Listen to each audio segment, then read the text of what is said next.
welcome to Kubb Talk, episode 8. Tonight's episode is going to feature John Oman of Chaska Kubb. John is the organizer of the virtual Kubb League that Chaska puts on, as well as the World 1v1 tournament that is hosted the day before Nationals. Guy's a solid player, solid dude, and you're really going to enjoy hearing from John. So stick around, enjoy episode 8. John, how are you, sir? Hey, I'm doing good. And yourself? I'm doing pretty well, all things considering. Yeah, thanks for having me. Yeah, of course. Thanks for being available and interested to hear your thoughts on all things virtual Kubb and whatnot. So, Yeah, happy to talk about it. Yeah, you were saying before we got started here, you guys got some snow recently, huh? Yeah, here in Chaska, we got about 3 or 4 inches. So yeah, it's pretty white outside. And then this afternoon, I was starting to see the grass again, the green grass. And then sure enough, another flurry came through and covered it right back up. So give it a couple days and we'll be back in the yard again. Yeah. Is this pretty, I mean, it seems like this would be kind of late in the season for snow, even for you guys, right? It is late, but what's strange here is the last 2 Aprils, so now 3 Aprils, so 2018, 19, 20, we've had significant snowfall in April. This was the smallest of the 3. We were having 8 to 10 inches the last 2 years in April. Yeah. But yeah, so this isn't too bad, I guess. Yeah. So how long have you been in Chaska? I've lived here since 05, so I guess it's been 15 years. Yeah. Chaska. I grew up in Amory, Wisconsin, and I went to UW Stout. I lived in Oregon for 3 years before I moved here. So yeah, it's kind of my background where I've lived. Yeah, nice. How did you discover Kubb? Yeah, so my very first year of teaching here in Shakopee, or living in Chaska, I got to know Jason Larson, who Kubb World knows pretty well. And he taught in the same building for me. And sure enough, one of those first years, he brought out Kubb. Actually, he brought out beanbags, and then kind of got us going as a group of friends. In the early years, this would be me and Ford Rolfsrud and Jason and a few other people. So that was kind of the beginnings of Chaska Kubb. But then eventually, we just kind of wore out of beanbags, and Jason brought out Kubb. So I would say this is about 2007. Is about the earliest I can remember. There's an old photo of Jason throwing the skinniest little baton you've ever seen, and it's just cool. So I think it's 2007 would be our original date. Yeah, that's awesome. And do you get to introduce your students to Kubb? Yeah, so I'm fortunate that I teach tech ed. I've got a very nice wood shop that I have access to and I teach from at school. And I've figured out how to make Kubb a part of my class. A project that always kind of eluded me was mass production, like a factory. Mm-hmm. Couldn't find a decent project for kids to do, and finally just dawned on me a few years ago that Kubb requires you to do the same cuts over and over and over when you're making Kubb sets. Like, why not have kids do this? So kids play it for one class period, and then they are hooked. And I kid you not, it is the hardest I see my students work in any time in the semester is the 4 days that we crank out 25 Kubb sets. Because they know they get to play again as soon as we're done. Yeah. It's motivation I've never seen before in class. That's awesome. What do you do with all those Kubb sets? After that first day of playing, I ask them to raise their hand. How many of you want a Kubb set to go home? And usually I get 20 to 25 of the 30 kids in class raise their hand. So, I send sets home with the kids that want it. I don't make them for the kids that don't really want it because just be firewood, I guess. Yeah. But yeah, it's generally 2 to 1 ratio. Yeah, that's awesome. That's cool. Yeah. It doesn't look like I'm going to be able to introduce my students to Kubb this year. What with the state of the world and everything. So I guess maybe when we all go back in August, try to introduce it early on to anybody and everybody I can. But yeah, I've been pretty fortunate, and with the administration and everybody, email assistant principals and be like, hey, I'm going to be out on the football field or out in front of the school with kids, playing Kubb. They took a test, yesterday, so I'm gonna give them, a day to relax and whatnot. Yeah. Yeah. So it's a great thing to be able to introduce to kids and anyone really. I mean, I even send out emails to the faculty and be like, hey, if anybody wants to learn to play during their prep period or whatever, let me know and I'll teach you how to play. That's awesome. Yeah, it's good stuff. But yeah, so Chaska Kubb, one of the things I always noticed about you guys whenever I first saw pictures and then, saw the Chaska Club at the tournament at Nationals is y'all got some great jerseys. Oh yeah. Yeah, we pride ourselves in having good jerseys. Yeah, it's fun to look good. Yeah, they're pretty sharp looking. They're easy Yeah, to spot in the crowd. Yeah, we got some new threads coming out this year too. Oh, really? Yeah. Nice. Some different. Yep. Yeah, cool. So how long was it before you kind of got like the competitive bug as far as, going from just playing recreationally with JP and whoever else and thought, hey, I want to step my game up a little bit and, play a little bit harder and more competitive? Yeah, good question. So my first ever competitive tournament was the 2012 Lopet, the Winter Lopet. It was funny. That was the year that there was no snow on the ground. So we played Kubb on green grass in January that year, and I was paired up with Ford Rolfsrud that year, and we played Josh Feathers and his uncle that very first match, and I had no idea who these guys were, and somehow we managed to win them. And then I was told later who these guys were. I'm like, what? We just beat those guys? So that was kind of what got me hooked. Mm-hmm. I'll be honest, I probably would have started a lot sooner, like probably a couple years earlier, maybe 2009 or 10. But my other hobby, mountain biking, that was really what I was doing in those years. I was racing 15 to 20 races a year. So I just didn't have time for Kubb yet, even though I knew about it and Jason and the guys were going to tournaments. In fact, I was doing a mountain bike race in Eau Claire 2010, 11, and 12 during the same weekend as Nationals. I was there, but just for a different reason. Oh, wow. Huh. Than Kubb. And then finally 2013, I don't know, for some reason I just went to Kubb instead, and I haven't looked back. It's been Kubb. So yeah. How many tournaments do you think you average in a year? I would say average 6, 7, something like that. Yeah. Or give or take. Are those all local, like somewhat local or regional? Yeah, good question. So the Lopet is a priority for me. Obviously, Nationals is. I like going over to Phil Dickinson's tournament over in Michigan, his 1v1. I love Phil and I love going to his place. So I'll drive 9 hours. Yeah. To see him. Those are the main priorities. I do like the one in Casson, moving to Kick Cancer. That's fun. The Kubb Crawl's been fun. I haven't got to the U.S. Open yet. It just hasn't worked because I'm coaching mountain biking at that time. Otherwise, I'd be there every year if I can. I'm going to try to get there this year. So those are the main ones. And then obviously our own 1v1 that we host is a priority too. Nice. What's one of your most memorable experiences tournament wise? Oh gosh, I've got a lot of them. So yeah. I'll just pick some of the early ones. 2013, that was the year that we really got competitive in Chaska, and I did a lot of tournaments with Jason that year, and we kind of got on the doorstep of some of the better teams that year and got competitive. When we made it to the national finals, that was a pretty cool memory. Just like having people actually watching us play, that was a neat experience, and just so much positivity coming from the crowd. That was neat. If I had to pick one more, I would say Worlds 2018, being in the top 4 over there. The crowd was like nothing else at Worlds.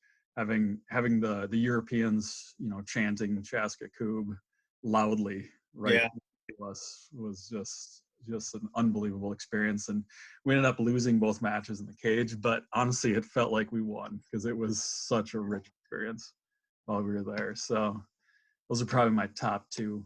Yeah, that's awesome. And speaking of worlds, seems like this virtual league, this spring virtual league, there's a lot of international players in this seasons league. Is that something new, or do you usually pull players internationally into your virtual league?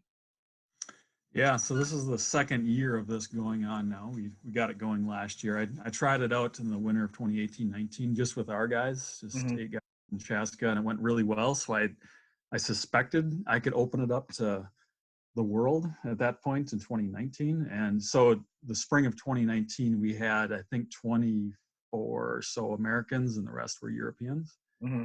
And fortunately, the year before, we had just been to Worlds, so we knew quite a few people from Europe. So it made it a lot easier to invite people in, because we actually had met them and had meaningful conversations. So it was a decent mix last year. And then this year, a lot of the regulars weren't able to play, so we were able to recruit some more new people from Europe, more people from America. So like yourself. Mm-hmm. So yeah, it was nice. We got some fresh blood in this year, but I believe it's 22 Americans and 10 Europeans. Yeah. Here, so it's a nice mix. There's some real competition heating up already, I've seen. Yeah. My buddy that's local here, Eric Pardo, he was saying he played, can't remember the name of the person that he played, but he was just talking about how the Europeans were telling him that, or this person was telling him that the Europeans seem to be a little bit like more competitive with one another, and that when they get to play Americans, they're like, oh, you guys are pretty chill and like relaxed, and you'll have conversations and talk about what's going on, whereas it seems like maybe amongst themselves, the Europeans are, I guess, a little bit more cutthroat and a little bit more competitive and straightforward with the goings on, as opposed to just the kind of chill, relaxed American mentality of things. I don't know. I've played one game so far, so I haven't had a chance Sure. to play Yeah, anything international. that's consistent with what I've been told too. Yeah. So if I had to guess, I would have thought it would have been the other way around. I would have think Americans would be all competitive and we got to win, and Yeah. I guess the other way. But no, I'm hearing what you just said there. Yeah. So you said the virtual league got started in 2018.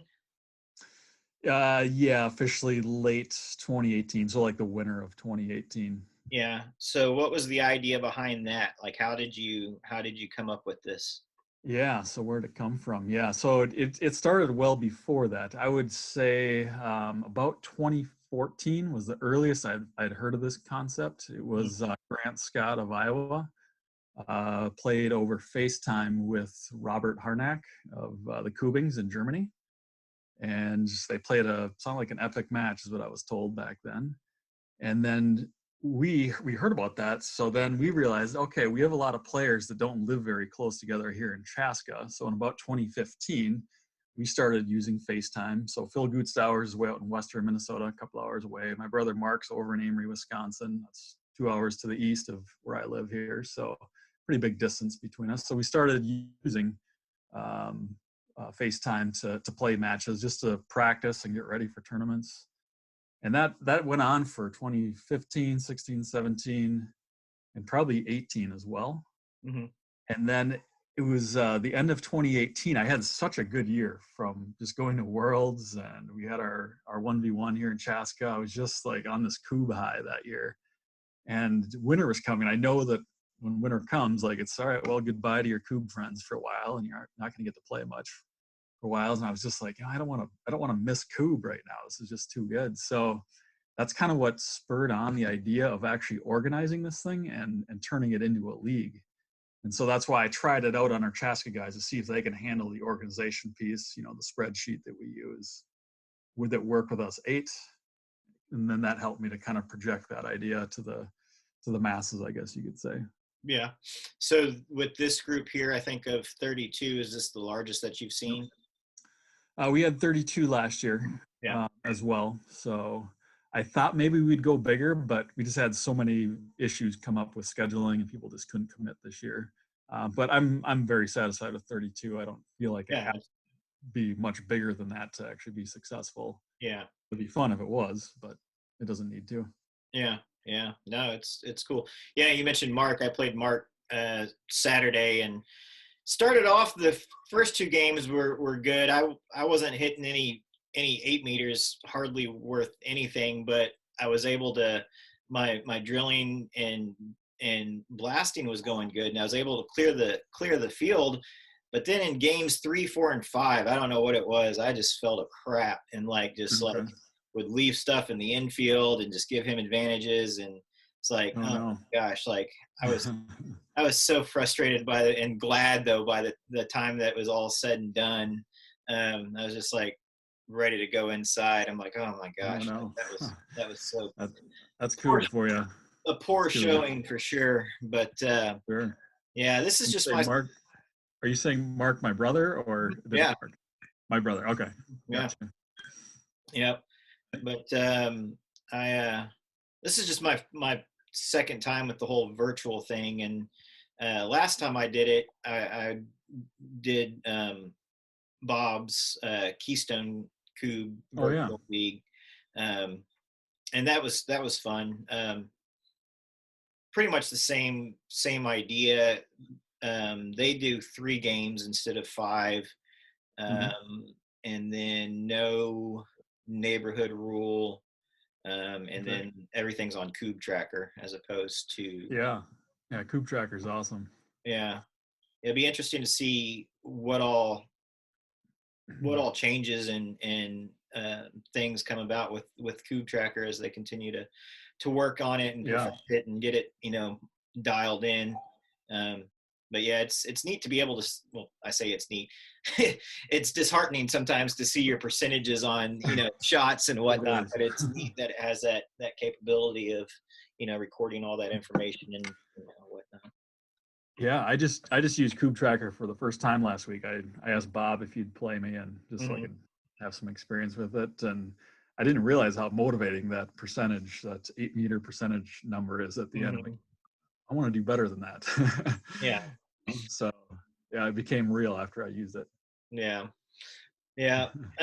So everybody's in week 1. Is week 1 all wrapped up and finished with everybody? I'd say we're about 2/3 done with the matches, something like that. There's a handful that still need to happen. This is pretty normal. There's Yeah. usually a few that drag out, and it's scheduling conflicts or Right. just people's schedules line up is all it is. And big reason I give two back-to-back weekends to fit in one match, so our schedule kind of overlaps a little bit. So I'm trying to be as flexible as I can, but yet kind of drive the ship forward and keep keep everybody moving with Yeah. the schedule. Yeah. And you played Ethan on your in your first game. How'd that go? Yeah, I was really looking forward to that match, and it went well. I didn't win. I lost 3-2, but I love Kubb when you lose, but you feel good still because Yeah. it was a good match. Yeah. Yeah, and I'll be honest, I intentionally put myself up against who I think is one of the toughest people. I Yeah. do right away every time just to see if I can handle it. Yeah. Sure. Yeah. That's the way. I mean, Well, it's good. it's the only way to Yeah, improve is to play people better than you. And so yeah, that's that, absolutely. that's what I keep telling myself is like, this is the only way Good. you're gonna get better is just keep playing, playing people that are better than you. And man, Absolutely. seems like the Yeah. only thing I'm consistent at is being inconsistent. But Yeah. yeah, so I don't know. Hopefully I'll and get some good games in. Good. But in kind of going into the speaking of Ethan, he was the 2019 1v1 champion. Yeah. Uh, how long has that tournament been going on? How long have you been doing that? Yeah. So the kind of the history of that, we started our Chaska 1v1 tournament all the way back in 2013. We held it right here in the city of Chaska, 2013, 14, 15, and 16. We moved from park to park in all those years. 17 and 18, it moved around, and finally in 2019, we realized that our tournament probably had topped out its potential of number of players that could make it. Part of the problem is it's late season, other things are going on now. It's just hard to get people all the way up here. So we decided to ask Eric Anderson, well, hey, could we possibly have our tournament at Nationals here in 2019, the Friday afternoon of Nationals? And the reason that idea came up is because at Worlds, we had played in the Worlds 1v1 the Friday night of that tournament the previous year in 2018 when we were in Sweden. So we got to meet a lot of really cool Europeans. in that format. That tournament was so fun and so competitive over there, and we've seen their tournaments on YouTube and how good they are. So that, all right, maybe this is the format we need to bring to America. So we got permission from Eric to move it there, and yeah, we had 64 players. Wow. Sign up for that, and yeah, that wasn't too hard to fill either. Now, does that use the neighborhood rule as well? Yeah, we're big fans of that rule. As you probably know, Paul Knutson is my neighbor here in the neighborhood, so that's where his nickname comes from in our club, and he's the one that dreamed up that rule for us. And so yeah, when it's Chaska, we're gonna honor Paul Knutson by having his rule. Yeah. But we use U.S. national rules, of course, to honor them as well, with this one exception. Yeah, cool. Yeah, and the jacket is a nice touch that goes to the yeah, it makes us smile. Yeah, I believe it's right from Walmart or somewhere like that. I don't know. Yeah. I know Jason didn't pay much for it. That's pretty awesome, though. It's a good little touch. I like it. Yeah. Yeah. Are you playing this weekend in the Kubb virtual tournament? Yeah, I am. Yeah, I'm very much looking forward to that. That should be interesting. Hopefully the weather holds up for everybody. That'll be interesting. I mean, you got to play whether it's raining or snowing on you or whatever. So yeah, I'm in. Yeah, I got on the waiting. I signed up late and was on the waiting list, and then found out this morning that I got in. So okay, good. Be good to play in that, and just, neat idea for this time that we're all going through right now. It's good to see how creative people are being, in different ways, whether it be Kubb or live music or whatever it is that people are into, and just one of those things. We'll get through this now. Absolutely. Can I show you my new shirt that I got? Yeah, let's see that. All right, so here's the new shirt for the virtual tournament here. That's cool. Just came in the mail today, so I had to work for this. Perfect. Yeah, that's Chris Jones and Kubb. Yeah. Speaking of Kubb, I guess really the first time I had heard your name was, I guess probably when you reached out to me about submitting stuff for Kubb Match Monday. Let's talk about Kubb Match Mondays a little bit for those that don't know about that feature on Kubb.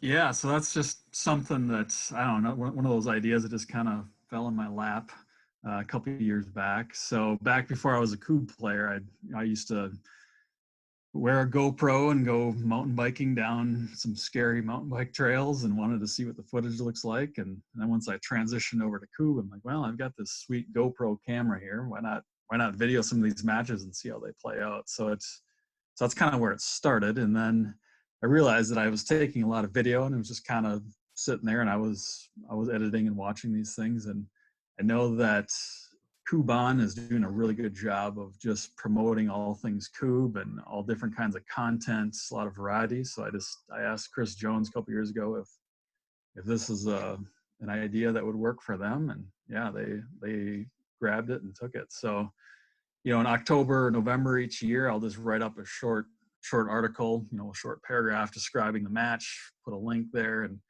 give the Google Doc to Chris. He grabs those and puts them in every week. So then after that kind of got going, then I decided, there's other people that do this too. And I just met some Europeans, Thorben Sofisch out of Berlin, Germany. He's got Kubb Media over there, so he contributes a few videos. Lodi, Johan Lundin, he's out of Gotland. That's right, you interviewed him if I remember right. Yep, so he contributes a few matches from Sweden. We've got the Kubb guys, Kyle Weekland, and then you guys out of Arkansas have contributed a few over the years. So I was hoping to get more and more people. It doesn't have to be just about Chaska Kubb all the time, but even though it's where it started, it'd be fun to really expand this and just show the world all the Kubb that's going on. Yeah, no, it's great. I know that was just always something I always would look forward to. I'd be sitting there, grading papers on my lunch break and pull up Kubb Match Monday or during my prep period or whatever, and have that on my computer as I'd, sit and grade papers and just try to get through all that fun stuff that comes with teaching. Another another project that kind of it was an offshoot of this, I guess. This winter, I was just kind of looking for some more ways to show Kubb in video form, and I realized, you know what? My kids watch YouTube channels that have like highlights of different things that go on throughout the year in these different YouTube channels. So I started just pulling the best turns I could find out of all the video footage I had. Yeah. And when I ran out of that, then I started going online and recording different big turns I could find from other people around the world, and just kind of compiling this all together. So I call that the big turns, hot streaks, and dramatic finishes. So that's I've got going on. I've already got 10 parts done, and they're at least 15 minutes each. I think 7 of them are published already on YouTube at this point, but and I'm not done yet. There's a bunch I can still find yet. So yeah, so ongoing project I'm doing with all this quarantine time here. Yeah, sure. Is there one that stands out to you the most that it's like, oh, you got to see this? Yeah. Oh boy. There's a couple that I aren't published yet that are coming yet that are good. Anything with Joachim out of Sweden. That guy is ridiculous with his baton throws. His percentages, I don't think anybody can touch his percentages. 8 meters anywhere. So there was a video, oh gosh, I think it's from 2012 of him in his yard. He threw 8 perfect out of 9 attempts. Wow. And all on video. And it's just one after another, just like a machine. Yeah. That's probably the most impressive thing I've ever seen. That's coming up in one of the videos. It'll be out another week. Nice. I always want to see somebody, and I've yet to see it, but I want to see somebody take a GoPro and mount it on a Kubb or a baton to get like that cool perspective of, a baton flying through the air, or, getting knocked down. Something like that would be cool. Yeah, that would be interesting. See what that looks like. See if there's anything left on the camera. Yeah, see all these mountain bike videos, where they got them attached everywhere, on handlebars or down at the bottom of a wheel or whatever. I thought, well, sure, put one on top of the king or something, and knock me out. But anyway, well, cool. What else is going on? Anything that the people in the Kubb community need to know about or check out? Yeah, one last little project that I've got my hands on. It's coming up in a couple of weeks here. Well, it's sort of ongoing still yet. So before the big World League got going, our Chaska guys were kind of sitting around waiting for the league to happen, and the quarantine was going on, so we wanted to play Kubb. So we started organizing our own little intramural leagues here. So we've already had 2 tournaments just within our own league here this year. And I asked Jan Donkerts out of Belgium, who was also running his own league in Belgium.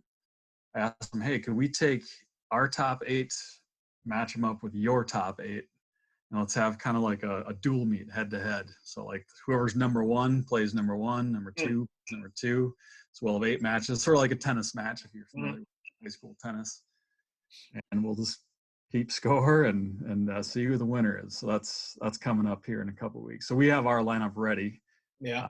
Their 32 players are wrapping up here this week, and they've been posting videos nonstop in their Facebook page, and I've been watching it. It's like, wow, these guys are good. Yeah. So we'll have our hands full however this shakes out, but that'll be fun. Yeah, that sounds awesome. Very cool. Yeah. How about you? What do you have coming up? Anything going on for you? No, just virtual matches and then the tournament, and we'll see what happens once all this self-quarantining stuff gets reduced or whatever. So hopefully, what do you think? What are the odds of nationals happening? Gosh, at this point, I doubt it, but I don't want to give up on it. Yeah. It seems like this is going to go on for a while. Yeah. I'm starting to worry about my mountain bike coaching season. It happens in July and August, so I'm already concerned about that. Yeah. Yeah, man. Yeah, it's tough. I hope it happens, but I don't know. I was just being realistic, I don't know. It's definitely iffy. That's for sure. It is, yeah. Just too much fear and panic out there to progress. Yeah. So stay inside, everybody, so that way we can play Kubb in July. Yeah. I hope we can get together and talk about it in July. That's for sure. Yeah, really. Well, I won't take up any more of your time. Appreciate everything that you've done for Kubb, and just appreciate your time, spending 30, 40 minutes here with me talking about, this game that we all love. Yeah, happy to do so. And I appreciate you promoting Kubb in the way you do too. So yeah, thanks for your efforts here to help and promote our sport. So keep doing what you're doing, Kyle. It's fun. Hopefully we'll all see one another here in the summertime. If not the summertime, I don't know, maybe we'll see one another in the fall at the very latest. Eventually. Yep. This will be a distant memory eventually, and we'll be playing together again. Yeah, exactly. Cool. Well, I'll let you get back to it. Yeah, thanks, Kyle. See ya. All right, there it was, episode 8. Hope you guys enjoyed that. Thanks again, John, for your time and all that you do for Kubb. Good luck to everybody that's going to be playing this weekend in the Kubb On virtual Kubb tournament. Everybody stay safe. Wash your hands. Don't touch your face. Wear your mask. Practice safe social distancing. We'll get through this together. And until next time, we'll see you on the pitch.